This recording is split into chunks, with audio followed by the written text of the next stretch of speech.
Hi there folks, my name's NovaWing24 and welcome this time again to Microsoft Flight. Wow, 2 videos in for Microsoft Flight in a week. Wow, I feel good getting back into the Flight videos. So, Anyway folks, so this one is a bit of shameless self-promotion, this one. So as you would have seen in my video earlier in the week, when I was showing off my first repaint, my first color scheme for Microsoft Flight. Now I'm going to be showing off not one more, not 2 more, but three more skins tonight, depending where you are in the world. So folks, what I've done is I've actually made a Royal New Zealand Air Force one. Don't particularly ask me why I did, it's just because that happened to be the images that I came across and I liked the most to start with. So I've made 3 skins for this pack. Now this pack is available for download. So it has been linked up on the msflights.net forum.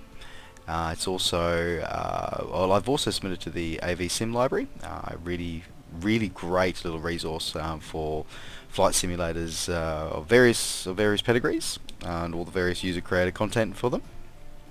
So yeah, it's a good little library, that one, so it's worth signing up for. So I've submitted it off to them. I'm just waiting to hear back from the mods. So anyway, but so what we'll do, without further ado, let's jump into our hangar. So the first one that I will show off today is the icon. So we can see this is one of the default ones that comes with the game. Now we'll just go up to our paint schemes there, and we've got, now that's my Royal Air Force one that you saw last time. And here is my shiny new one. So this is a Royal New Zealand Air Force inspired icon colour scheme. So this one is based on Catalinas that were flown by the Royal New Zealand Air Force. This one's based on November Zulu 4020. So this was a Catalina, a consolidated Catalina flying boat that was operating as part of number 6 Flying Boat Squadron, Royal New Zealand Air Force, in the very Pacific Islands about 1944. So this is the first one we're going to be flying off with today. So let's get it fired up. So let's select this one. Alright, now we'll do Ford Island, shall we? Alright, so that's runway 4. There we go. Okay.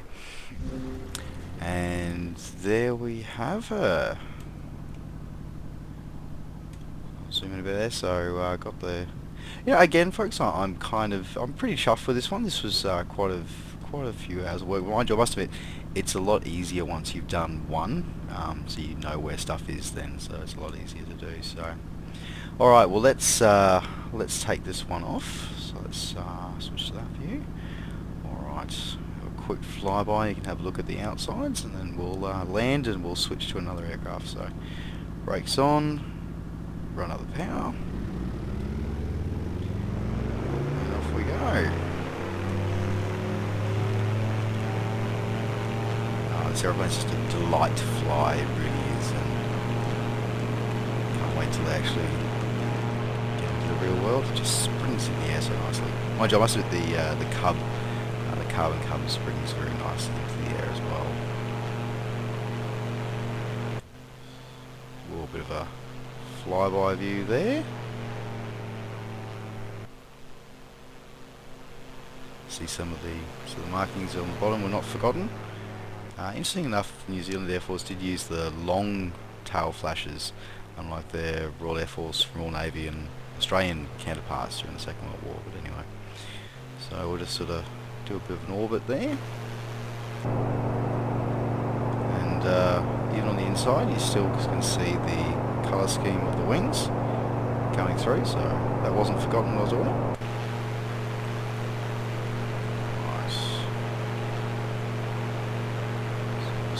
Sort of circle back, flying over Pearl Harbor there. Does a bit of a look at the underside. So fairly.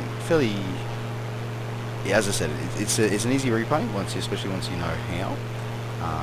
Once you've done one repaint, the first one is a little bit scary and does take you a long time. But once you've done one, you find that it's a lot easier to actually do them again after that. do, so I might start turning back in. Land our icon.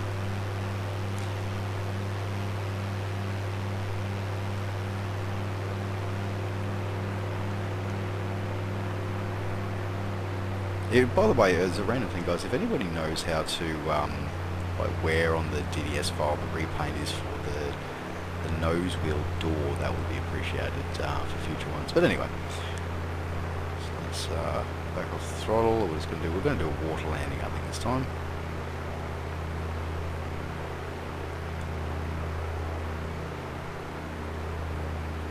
This is always a lot of fun doing without the HUD, but that's alright. Probably should actually switch the copy view for this, shouldn't I?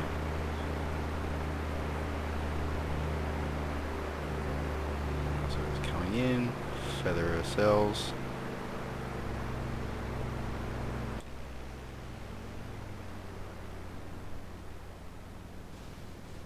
And there we go.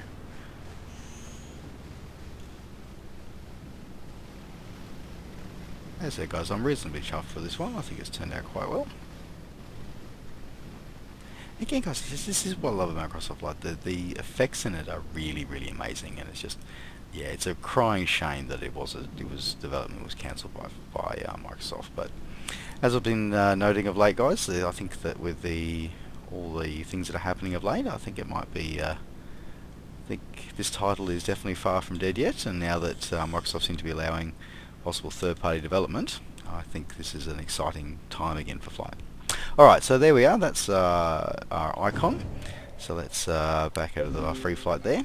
Alright, so, now as I said, folks, there is, so let's move on to number 2, because there's 3 to look at today. So there's our icon. Alright, so the next one I have, now the next one is one of the DLC aircraft. Actually, well, both of the next two are going to be DLC aircraft. So we'll go the P40. So this is one of the ones that comes with it. Now here's my new one. So this is a RNZAF P40 Warhawk, I think it was. November Zulu 3152.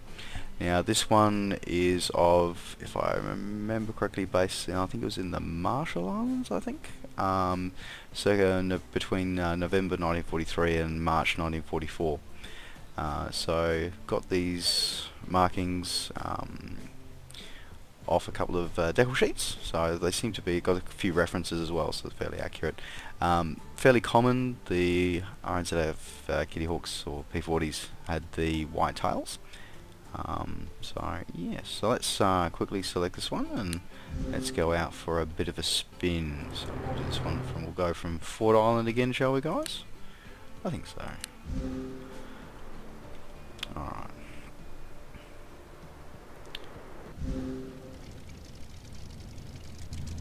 Oh, so just cycle through these ones again. So there we go. So essentially this one was based on the one that comes with that, which is the US Army Air Corps Pearl Harbor-esque scheme. So because it's the same olive drab that it uses, and just went through and repainted and got the new roundels for it. So oh, by the way, guys, yeah, a lot of these assets, if you are looking at getting some sort of accurate colours and marking stuff here, definitely recommend looking at things like modelling resources and decal sheets and stuff like that. Another good one to also look at as well, as we sort of start our takeoff roll, is you look at the Simmers Paint Shop, it's called. It's a simulators, like a spinning forum for various, again, flight simulators, a bit like AVSim Library, but for people who actually want to make their own skins. Watching the gear coming up, and as it does there, trying to hit some trees as we go through. Beautiful shot there we go through. They've got some really great resources. I was saying, yeah, the Simmers Paint Shop, they've got some really great resources, great colour charts as well, for actually what colours are correct and the correct, and they've even got RGB colours and stuff like that. So very, very useful little tool, that one.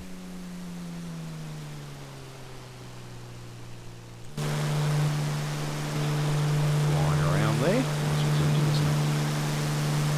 So yeah, it was definitely a very useful resource, that one, especially with making sure that I got the right colours picked for the roundels that are used there. Interesting enough, the Royal Air Force, Royal Navy, and the various Commonwealth forces during the Second World War did make use of, well, you'll notice that these roundels are actually very, very similar in sort of view to what the American stars and bars sort of looked like throughout that time during the war as well. Now, a lot of that was due to the fact that there were quite a few friendly fire incidences. It was pre-war and indeed post-war. The roundels were, of course, red, white and blue, with a red in the centre. Now, much the same as how Americans removed the red dot from the centre of theirs, Commonwealth forces also removed the red dot from the centre of their markings, simply because there was quite a few instances of friendly fire that could have been avoided without the red in the centre. So that was quite quickly removed. I think the Americans removed it around about start of 42, they sort of removed it. And then Commonwealth forces also started removing theirs as well. They then adopted, the Commonwealth forces then adopted the white bars on the side as well, just to further aid in recognition, to make sure that they weren't shot at by their ground counterparts, who tend to assume that anything that didn't look like an American symbol was a fair game and a fair target. So I think this landing isn't going to go so well, but we'll just try to do a fairly high side slit landing here, shall we? So yeah, interesting bit of random trivia for you there, folks.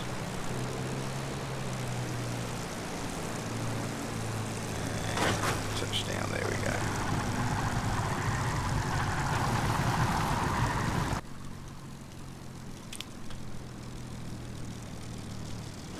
Just come to a halt as we do there. Always got to watch these tail draggers so that you don't end up flipping the nose right at the end.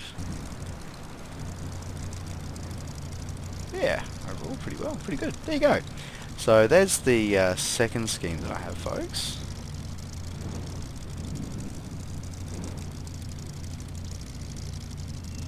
Alright, and stopped. There we go, excellent. Yes, so I'm getting reasonably chuffed with this one. So it's quite a good little colour scheme. Alright, so now I did promise, as I said, I did promise 3 colour schemes today. So the third one is the other aircraft that's sort of in flight that was used by the Royal New Zealand Air Force during the Second World War. So that's the F4 Corsair. So let's quickly jump and grab this one. So we've got one of the standard ones that comes with the game there, and there we go. So this is the Royal New Zealand Air Force Corsair. So this one was also operating in the Pacific Theatre, sort of circa 1944.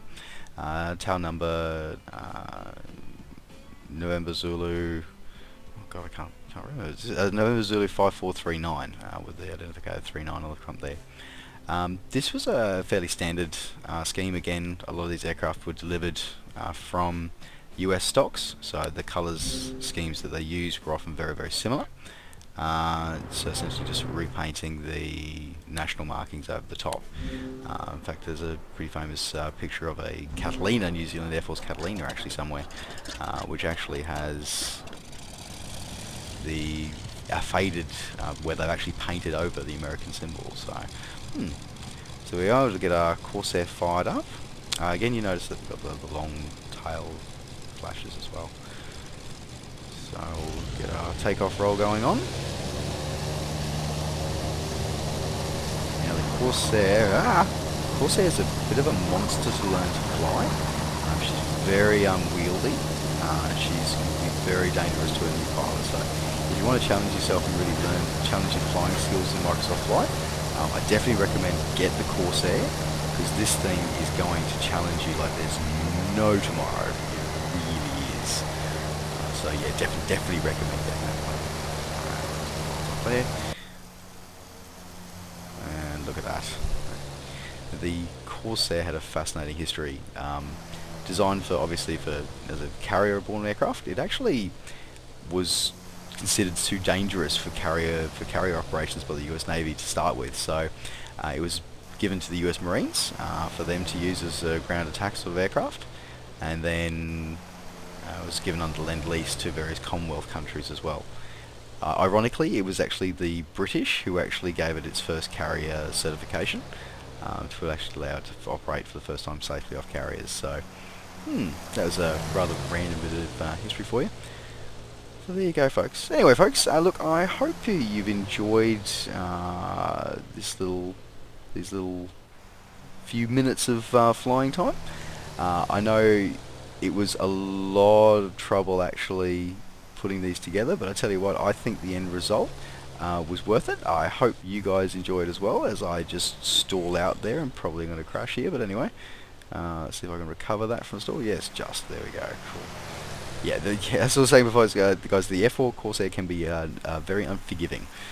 So I might make another video on that one a bit later on. But anyway, so folks, I'm just going to sort of fly around for a bit, and then I'm going to go in for a bit of a landing. So hope you've enjoyed.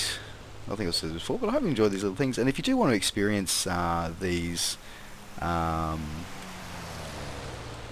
skins and flying around and these things yourself, I definitely recommend you can download these. I'll put these in the link. And if you haven't already got Flight, no, seriously consider it. It is a great title. It's one of those things where you can actually have fun in a flight simulator without blowing stuff up, and also, you know, without spending too much money. Like, you know, don't get me wrong, like FSX is nice and it's got a lot of add-ons available for it, but it's a lot of money. The Flight, there's not as many add-ons, but a lot more free stuff is coming out, and the ability to actually put your own skins on and stuff like that, I think is pretty damn cool. So anyway, folks, as I've sort of meandered enough, so I'm going to leave you to it, and I'm going to go and land this wonderful aeroplane, and I'll talk to you next time.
And a bit of a drift skid there to finish off. Cool. Alright, folks, well, thank you very much once again for watching. If you do enjoy these repaints, which I hope you do, I'll link the download direction there at the bottom of the video in the description of the video. Otherwise, take care, safe skies to all, and we'll see you next time. Bye for now.